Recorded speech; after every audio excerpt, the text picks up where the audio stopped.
लिखल लइका समझदार चाहिए, पढ़ल लिखल लइका समझदार चाहिए।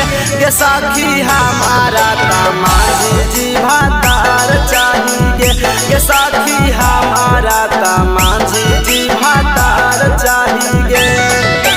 जान से ज्यादा करे वाला प्यार चाहिए, जान से ज्यादा करे वाला प्यार चाहिए।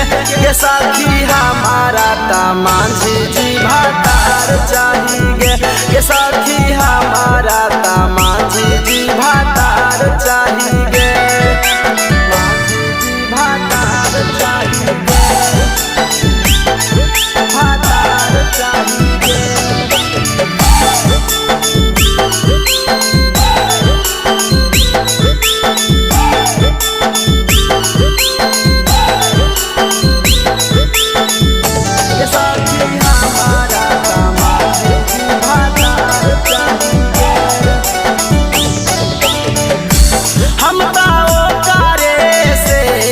बियाह करावे नहीं दूसरा के हम हाथ धरवे, हम करे से अब बियाह करावे नहीं दूसरा के हम हाथ धरवे। बंगला गाड़ी नहीं हमारा कार चाहिए, बंगला गाड़ी नहीं हमारा कार चाहिए।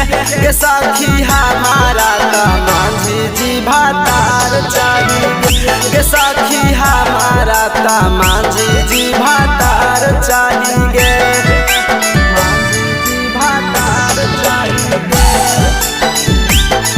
भातार चाहिए।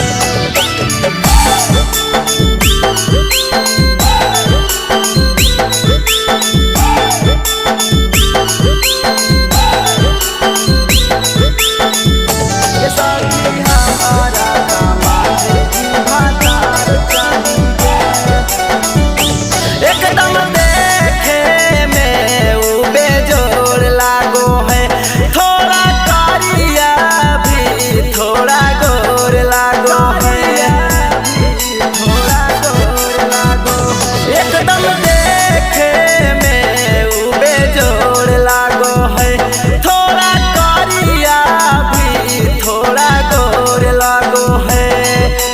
लइका बल विकस जैसन रंगदार चाहिए, भाई जैसन लइका रंगदार चाहिए।